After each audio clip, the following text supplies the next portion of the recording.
All right, final score once again, 44-16 as we go to some of our highlights from our contest here this evening. 44-18, I should say, the final score here this evening. But let's take a look at some of those highlights from the contest that really did have quite a few highlights, Deon. Yeah, they certainly did. Take a look at this first touchdown by my man Faulkner. You just heard him.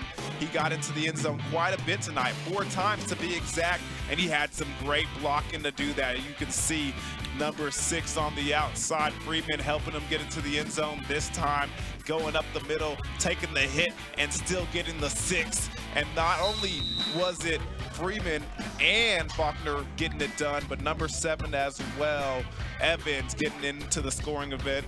Brown as well for Millwood gets that touchdown and gets them on the board. But look at my man Rickey Hunt run underneath this pass right here. It wasn't enough to get them the victory, but it was a spectacular play indeed. And Rickey Hunt is still a guy that puts fear in the hearts of opposing coaches, and he should be doing impressive things all season long. Just couldn't get the W here today.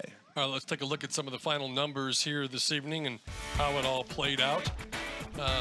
As we take a look at those numbers, all the statistical categories in favor of Heritage Hall, especially in that, well, I was going to say especially the running attack, but looks like Millwood did come back there late in the contest, so yardage maybe not as much of a differential as you would have thought. Yeah, passing wise, just under 200 yards for Heritage Hall. That rushing attack, you got to remember, they started out the second half with only 37 yards rushing, and then they put on an onslaught of rushing on, and it bumped it up to 165, but total yards pretty impressive. But the turnovers didn't happen, but the penalties were the big thing. They got to get, both teams got to get that cleaned up.